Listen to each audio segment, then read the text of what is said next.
La tarde con 38 minutos. Gracias por continuar con nosotros aquí en Fórmula Noticias. Antes de la pausa, bueno, les reportaba del plantón de integrantes de la CENTE en el Zócalo capitalino. De manera indefinida tendrán ahí ese plantón. Antes bloquearon Avenida Reforma y Circuito Interior, una arteria importantísima que si se bloquea, y ellos lo saben, se afecta la vialidad en toda la capital del país. Integrantes de la CENTE, por ahí han reportado que son trabajadores de la CENTE. Pues yo diría que más bien son integrantes porque como que no trabajan mucho. Luis Hernández Navarro, coordinador de opinión de la jornada, te saludo con mucho gusto y te agradezco que nos acompañes para hablar de este tema. ¿Cómo estás? ¿Qué tal, Juan? Muchas gracias por la invitación y por tu hospitalidad. Oye, no, gracias a ti por acompañarnos. ¿Qué está sucediendo con la CENTE? Recordemos lo que la presidenta Sheinbaum dio a conocer el día de ayer, un aumento a las maestras y a los maestros del 9%, retroactivo a enero, que además se incrementará en 1% a partir de septiembre. Vamos a escuchar lo que dijo la presidenta. Y este año va a alcanzar casi 19,000 millones, 19,000 pesos, perdón, 19,000 pesos. Ojalá pudiéramos dar más, evidentemente, pero el presupuesto pues no necesariamente alcanza para todo. Bueno, esto dijo la presidenta el día de ayer, al tiempo en el que llevaban a cabo el plantón los integrantes de la CENTE, cuando se enteraron de este aumento. ¿Qué dijeron? Escuchemos. Por supuesto que el magisterio está esperando un incremento salarial y debe ser del 100%, debido a que ya es una situación precaria. El 10% no resuelve en absoluto. El incremento servirá de algo, pero no resuelve la demanda principal del magisterio. Bueno, pues ahí está que no, que ellos quieren el doble y además también, y no lo dijo en esta declaración, el integrante de la CENTE, quieren regresar a sus pensiones doradas, que son pues pensiones a los 30 años de trabajar, por lo que si un maestro ingresa al magisterio a los 18, pues a los 48 pues ya se podría retirar con esta pensión, algo pues que no sucede en otros gremios. Luis Hernández Navarro, ¿qué está sucediendo con la CENTE? ¿Sus demandas consideras que son legítimas o estamos hablando de extorsión? Yo creo que, por ejemplo, es muy interesante comparar lo que ayer dijo la presidenta con las demandas del mismo magisterio agrupado en la Coordinadora Nacional de Trabajadores de la Educación, maestros en activo, que tienen muchísimos años trabajando, muchos de ellos. La presidenta, por ejemplo, ayer habló de cómo hubo una ofensiva en contra de la educación pública y cómo el corazón de esa ofensiva giró en torno a un concepto, el concepto de educación de excelencia. Y la presidenta dijo textual que esta era la forma de afectar la educación pública. ¿Cuándo es que se incorpora este concepto a la Constitución?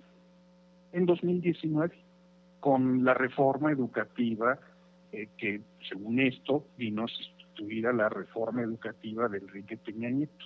Y este concepto es el eje alrededor del cual se estructura una nueva legislación educativa que coloca a los maestros en una legislación de excepción. Los maestros, como todos los trabajadores al servicio del Estado, deben estar ubicados en el apartado B del artículo 123, pero con la reforma de 2019, al igual que con la reforma de Peña Nieto de 2013, se les coloca en una jaula especial en el artículo 3. Entonces, ahí hay una coincidencia entre lo que los trabajadores y maestros de la CENTE reivindican y lo que la presidenta señala. La presidenta también señaló ayer un concepto que es muy importante cuando se refirió a la reforma a la ley del ISSSTE de 2007. Recordemos esa reforma que se realizó en tiempos de Felipe Calderón, cuando Yunes era el director del ISSSTE y el de Esther Gordillo era la cacica sindical del sindicato, ¿no? ¿Qué es lo que dijo ayer la presidenta? La presidenta dijo, estamos en total acuerdo en la injusticia que se cometió con la reforma a la ley del ISSSTE de 2007, que le quitó muchos derechos a los trabajadores. ¿Cuál es la demanda una de las 4 demandas centrales que el magisterio está reivindicando en estos momentos, pues derogar esa ley del ISSSTE que individualiza las cuentas y pone toda la carga de la jubilación en los hombros de los trabajadores al servicio del Estado, y sustituirlo por un sistema de pensiones justo, equitativo, intergeneracional e intrageneracional, ¿no? Comenzabas tu reflexión, Juan, recordando lo que dijo ayer del aumento salarial la presidenta. Eso es muy, muy importante. Este aumento salarial que se da, partiendo de la idea de que sea efectivamente cierto, hay que señalar que estos aumentos salariales tienen siempre una composición entre lo que se aumenta el salario base y lo que se aumenta las prestaciones, y esto tiene consecuencias para la jubilación y para otro tipo de cosas.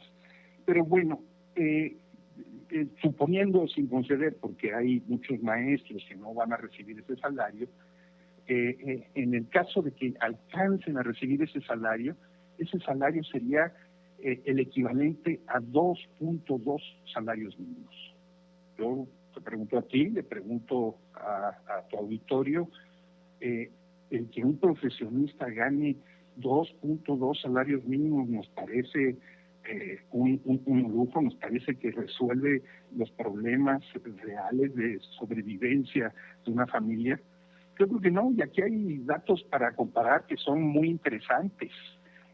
Por ejemplo, México es uno de los países de la Organización para la Cooperación y el Desarrollo Económico, de los 23 países, cuyos maestros tienen sus salarios más bajos. En México los salarios magisteriales son significativamente menores que en el resto de los países de la OCDE, por lo menos en un 23%. En el caso específico, comparándolo con otros profesionistas en México, los ingresos de los maestros son un 17% menores de los que reciben quienes tienen otras carreras profesionales. Y sus horas de trabajo son también significativamente mayores en comparación con la OCDE. Aquí las horas de trabajo de un maestro de secundaria, por ejemplo, son de 988 horas al año.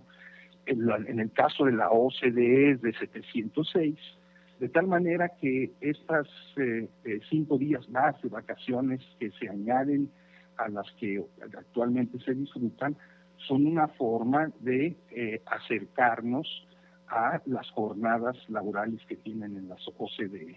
Entonces, ¿consideras, perdón Luis, que es legítima la demanda de la CENTE?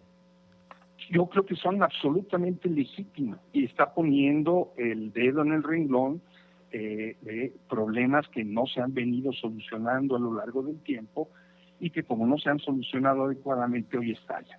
Y pongo, insisto, como argumento las palabras mismas de la presidenta que reconoce la legitimidad al menos de una parte de ellos. Pues Luis Hernández Navarro, en verdad que te agradezco muchísimo que nos hayas acompañado aquí para hablar de este tema que necesita ser revisado y, bueno, sobre el cual se debe dialogar por parte de los interesados, y espero poder conversar contigo muy pronto, si me lo permites.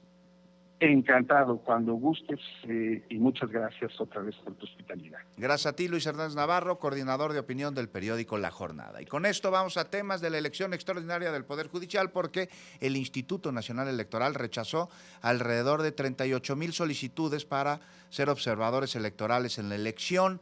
Andrea Meraz, nos tienes el reporte. Esa es información que dio a conocer la presidenta consejera del INE, Guadalupe Tadei. Así es, Juan.